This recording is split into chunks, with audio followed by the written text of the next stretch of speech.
So, I thought we agreed to not talk about what happened when we went into the acting mayor's house. Who said we were talking about it? I don't remember ever agreeing not to talk about anything. You weren't with us after we broke out of that house. We went to the Felt Lounge and we decided it was best to keep our mouths shut. Why? We didn't do anything wrong. Technically, it was breaking and entering, with an emphasis on breaking.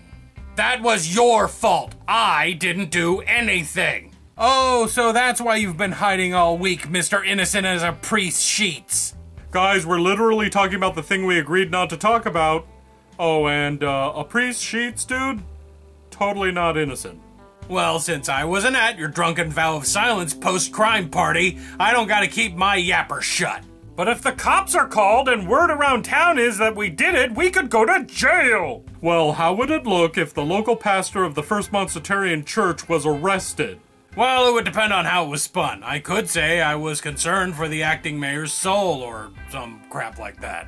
You'll keep your mouth shut, or I'll tell the cops that you broke into Jason with a D's house to sniff his dirty underwear. Lying is a sin. Are you just fine with Satan poking your butt with his giant spiked baby maker for all eternity? I'd prefer that over being sent to the same jail as all of our former enemies. They wouldn't send us to a maximum security prison facility for a simple B&E.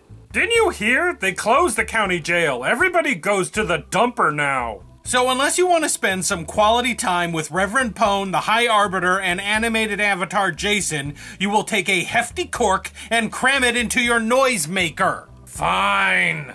Promise. In fact, let's all reaffirm our pledge not to talk to anyone about what happened last week. I promise. I solemnly swear. Cross my heart and hope to die, stick a needle in my eye. Wait, does this promise also cover diaries and such? Yes, if there's an investigation and they find the diary, it's considered evidence. Why? Okay. Come on, baby Jesus. Are you working? Can't even...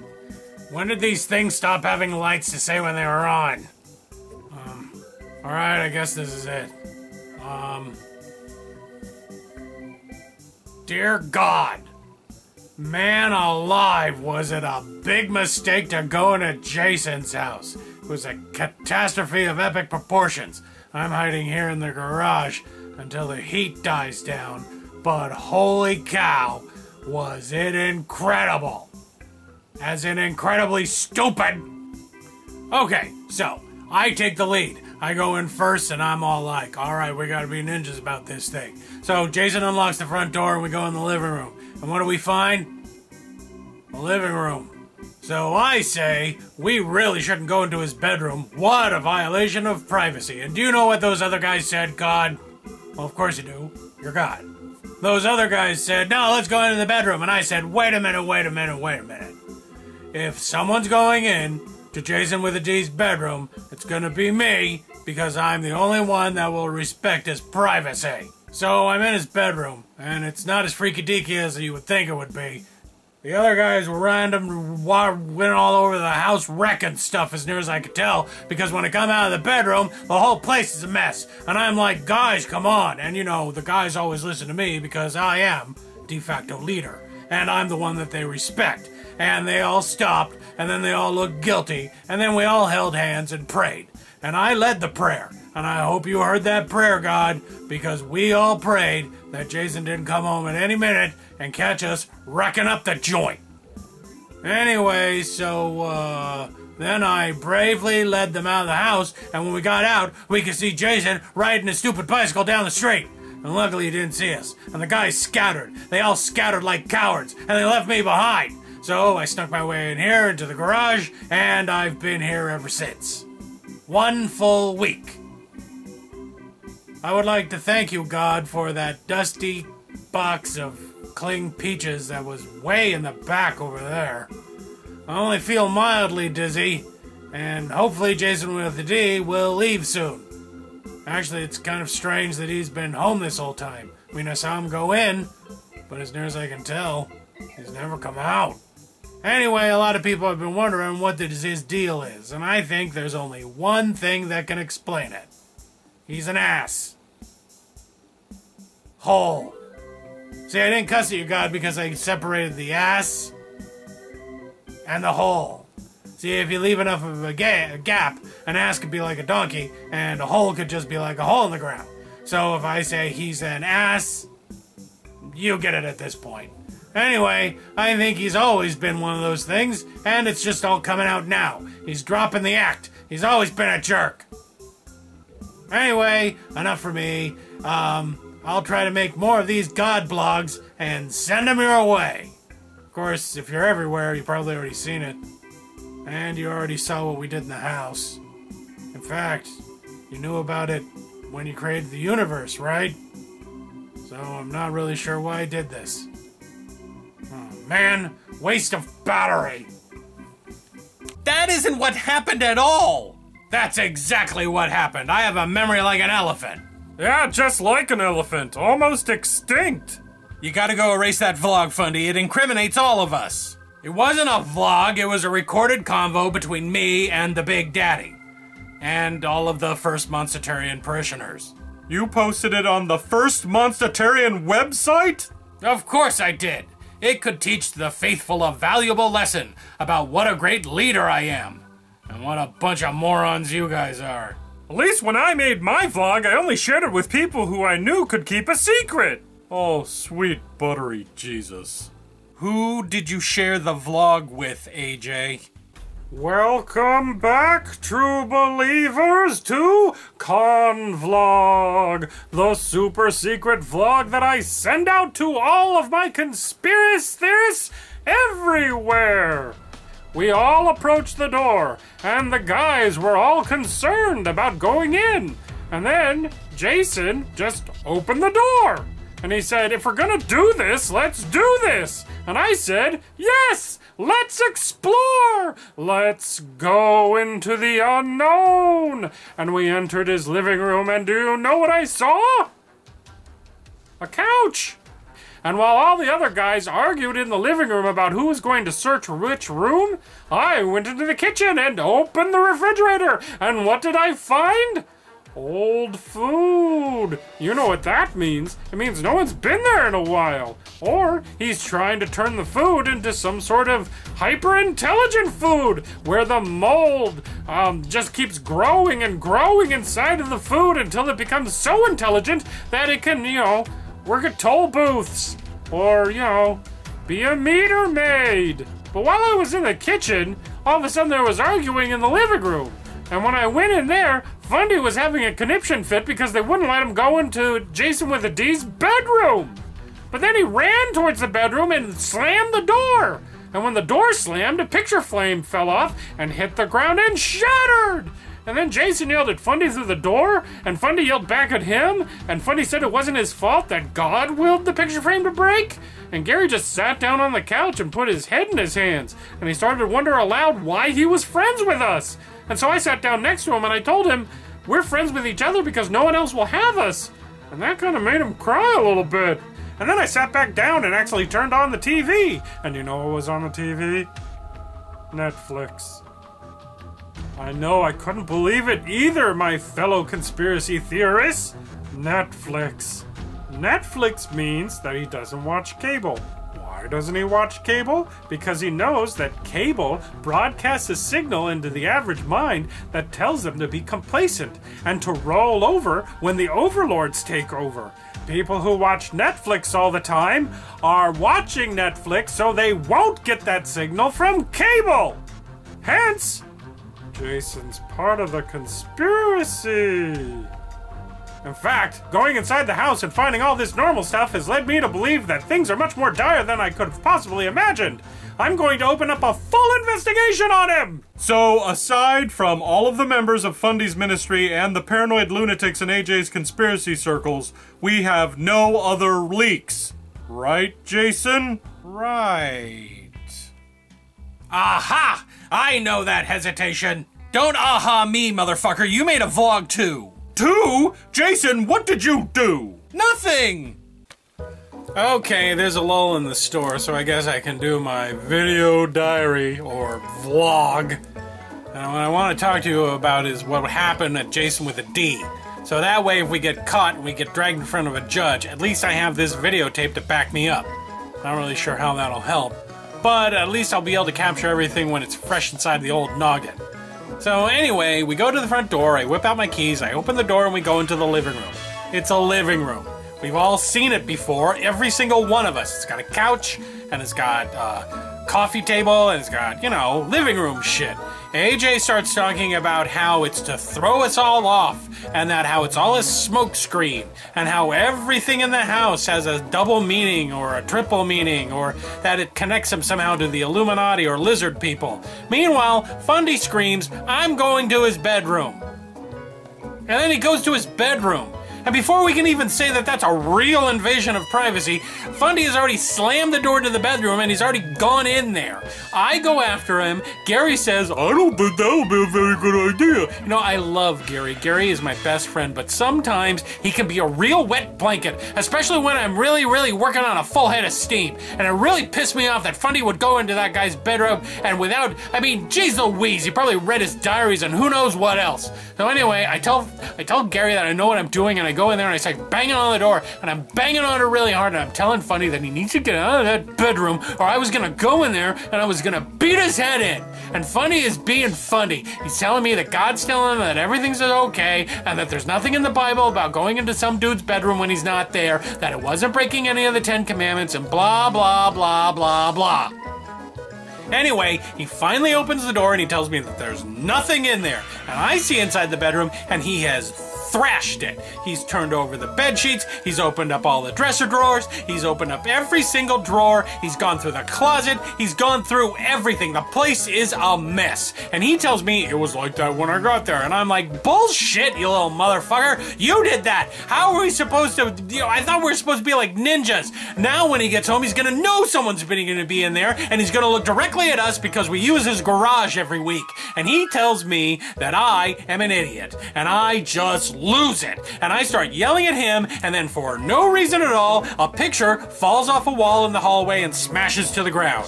Fundy yells at me that I did it, and then he runs out of the hallway and starts praying to God in the living room. Meanwhile, I get in the living room, Gary is, I don't know, crying or something, AJ is going on about hyper-intelligent food, and Fundy is trying to get everyone to pray. And I have had it. If I don't get out of there soon, I'm going to completely lose my mind, so I tell all of them to go fuck themselves, and I go out the front door. I'm starting to cool off, I'm starting to calm down, I'm starting to feel normal, and then the three of them follow behind me. And then all of a sudden, one of them says, "Holy shit, Jason with a D is coming down the street." I look down the street and I don't see anything. Fundy screams like a little girl, runs to the garage, opens the door, slams the door closed, and locks it, leaving us all there. I look down the street and finally I see what could be Jason with a D. I know it's not, but it could be. We go out onto the sidewalk, we're walking down the street. Gary, who I think might be an alcoholic, suggests that we all go get milkshakes at the Velvet Lounge, and I say, sure, why not? And when we're at the lounge, Gary says that I am secretly in love with Fundy Monster. I tell him I'm straight. He says, "How do you know you're straight?" And I say, "Because I've never had any kind of thought like that, ever." And then he throws down the trump card and he talks about Worf from Star Trek, and he knows for a fact that Worf from Star Trek is my one exception. I had a series of dreams about him. That's it. I've never had a sex dream about Fundy Monster. Dude. What? It's just my personal diary stuff. I needed to do it because I knew that jackass would get everything wrong. We all pinky swore over chocolate Kahlua milkshakes. You broke your sacred vow. So did you. So it turns out the only one of us that is capable of keeping a secret is the pervert. In my line of work, discretion is par for the course. Look, man, I feel awful. And I let you down, and I let the group down. Me too. But if it makes you feel any better, there's only 3 people in my conspiracy group. And one of those people I'm pretty sure is just a potted plant with a hat on. And not that I really care about setting your minds at ease, but the only person who watches the videos posted on the First Monstitarian Church's website is old Mrs. Massengill. And she's blind, and deaf, And I think that when she's on it, she thinks she's on a Skype call with her grandnephew when she plays it.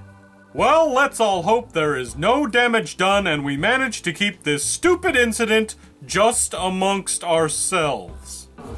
Okay, diary, I really don't have a whole lot of time to talk. I'm here to judge the hog tying contest at the local Western bar. And no, they're not tying up hogs. They're tying up people. Okay, don't judge me, diary. I like it, and they're new to it, so it's kind of exciting to see when they get things wrong. And everyone kind of looks up to me. You know, because I know how to tie so well. Anyway, what was I going to talk about? Oh, right, yesterday. Yesterday was a complete fiasco. We all decided to break into Jason with a D's house to see what was going on with him. Did they find anything? No, my lord. They just seemed to argue a lot, and then they destroyed your bedroom. We're wondering, my lord, should we have them destroyed for you? No, not yet.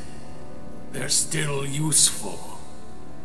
We're having trouble figuring out how they could still be useful. I mean, we're kind of really itching to kill these guys. Like badly. Oh, don't worry. They'll know pain.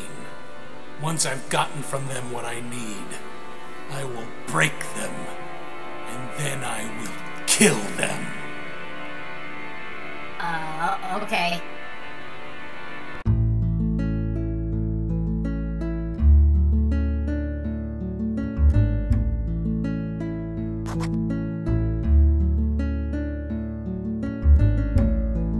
Hello, my fellow Opinion Villagers. Today is Saturday, May 6th, 2017, and it's Bladder Cancer Awareness Day, Dandelion Day, Free Comic Book Day, Join Hands Day, Kentucky Derby, Mariachi Day, Martin Z. Mollis Day, National Homebrew Day, National Wildfire Community Preparedness Day, No Diet Day, Nurses Day, Russell Stover Candies Day, Start Seeing Monarchs Day, and World Naked Gardening Day.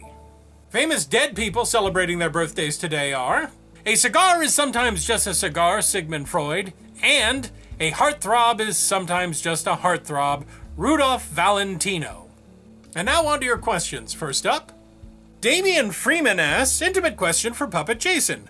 Assuming you had no other choices and suicide wasn't possible, would you rather be trapped forever in a room with Wesley Crusher or Jar Jar Binks? Jar Jar Binks. You said suicide wasn't possible, but you didn't say anything about murder.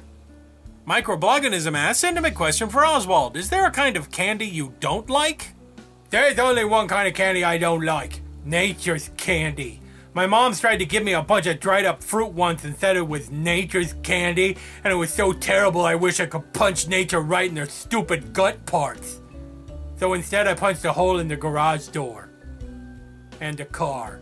Zelina, Empress of the Impossible, asks, intimate question for Cleghorn. If you knew someone who was insecure and abrasive but had really bad BO, what would be a subtle way to let this insecure, paranoid, irritating jerk know that things might change for him if he took a fucking bath? I take baths. I take a bath every morning. I soak for an hour in pure alcohol. I nearly die from the heat loss. And then I strap a full stick of deodorant under each arm. I can't help it if I stink. I mean, your friend, right? Your friend. Take a fucking bath. El Nerdo Loco asks, intimate question for Jason. Have you ever considered Fuck the Dog and Sensi play together? I already let Fuck the Dog and Sensi play. After about 10 minutes, Sensi started to cry, and then he turned himself off. Intimate question for Bogarth. Are you upset that no one ever asks you questions? No, because I don't like answering questions. Mostly because of the people who ask them. Paternity lawyers, narcotics officers, parole officers, judges, custom officials, drug kingpins, pimps, accountants, department store security guards, children who I've never seen before, but who look a lot like me, my mom, I mean, get off my back, Mom! I didn't sell your underwear for cocaine. I sold it for meth. And no, I don't know what happened to Grandma's corpse. Last time I saw it, it was decorated with Christmas lights and tied to a front bumper on a southbound truck in Cabo San Lucas.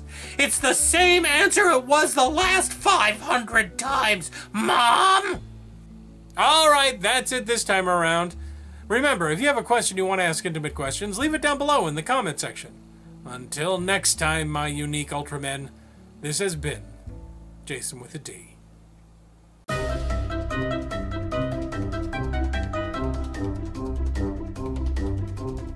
Hey, everybody! Who am I? Who is this guy? Who are you people? What the heck is going on around here? Oh no. Are you alright, Oswald? I'm fine, whoever you are. Not this game. Yes, this game. I'm Name Frame. Great. We live together. Sure we do. We do this show together. Cool. What do we do on this show? Well, sometimes you play a stupid game where you pretend to have amnesia, and other times we shout out the names of Patreon patrons. Oh, what's that like? Like this. Sebastian Koch. Hey, Sebastian Koch. Is you my dad? No, he's a Patreon patron. Oh, are you sure? I'm sure Sebastian Koch is not your father. Oh, is you my dad? Do I look like your dad? I don't know, because I forgot what my dad looks like. David Spavin. Hey, flat guy on the wall. David Spavin just got my brain to remember something. Great. Did it remember that Name Frame gets tired of you when you play weird games like, uh-oh, where's my memory? No, it made me remember that David is totally Spavin. Like he's totes Spavin. He's the most Spavin dude with an attitude. What does that even mean? Spavin? Yeah. I have no idea. Wannabe Maecenas. Ooh, I want to be Maecenas too. Nope, you're Oswald. I don't know who I am, and I want to be Maecenas. Wannabe Maecenas is somebody's name, and I'm begging you to stop pretending to have amnesia right this instant. Or what? I don't know, something. That's not enough incentive to stop playing my super fun game Name Frame. I mean, whoever you are. Fine. Well, I'm going to the chocolate bar and have me some chocolate bars. Me too, I love chocolate bars. Oh, no, you don't. You don't remember because you have amnesia. But you have, yeah, and also, I remember that you hate chocolate bars. How do you like that? In fact, you hate sweet things altogether. Well played, Name Frame. Oh, hello, Trudeau here with even more of your suggestions. Hooray for Jazz suggests, how about an episode with the B Team? Instead of the regular 4, you could have the main segment hosted by Bob Satan, Libertarian Pirate, Trudeau, and Cleghorn. Who says I'm part of the B? Who says I'm part of the B Team? I have my own segment. I have my own fans. I have stalkers. I have a fan that's also my girlfriend. B Team, how dare you hooray for Jazz? Dueling Shade suggests, instead of watching a bunch of puppets fail to realize that their acting mayor has been secretly replaced by a villain, I could have been practicing my shine sparking technique for the upcoming speedrun competition. Ah, Metroid. I'm going to ignore all that weird stuff you said at the beginning of your suggestion. Something about the mayor being replaced. Mainly because all I can think about now is Metroid. I hope you said at the beginning of your suggestion wasn't terribly important. Ah, Metroid. Wolfwing suggests they should add a World Day to today. Don't give those crazy holiday people any more ideas, Wolfwing. As far as I'm concerned, there's only one holiday worth celebrating, and that's Winter Inmas. Playing video games with your best buds, dressing in your coolest gamer gear, and writing letters of thanks to game developers. Usually I can only manage the first part, playing video games with my best buds. But without the buds. It's actually pretty much like every day for me. Hey everybody, it's me, Oswald. Hey Jason. What? How come the other Jason, the little Jason, the bald Jason, how come he gets a dog and I don't? Well, the other Jason is a grown-up and he can decide whether or not he wants a dog, and you aren't allowed anywhere near the animal shelter. Oh yeah, that's right. Ever since that time I let them all out, and then I wanted to form a cute army, and then we were going to invade the toy store, and then all the dogs and the cats and the birds and the snakes pooped all over the floor, and when the police officers came into the toy store, they slipped in the poop and fell down, and I kind of laughed at that. But then they said I was a menace, and that I shouldn't be anywhere near the animal shelter. That's right, and that's why you're not allowed to adopt a dog from there. They said I couldn't adopt one, but they didn't say I couldn't take one. That's already implicit in the law. I don't know what implicit means. Do you know what I know what something means? Was that the sentence you wanted to say? Not really, but you're supposed to be doing the podcast shoutouts right now. Oh yeah, that's right. Hey everybody, go down to the links down below and listen to the podcast, because it's super fun, and if you do, I'll get a puppy. I know. Come on, just one little puppy? I'll take real good care of him. I know you'd probably take great care of him, Oswald, but you can never have more than just one puppy. You want all the puppies. What's wrong with wanting all your puppies?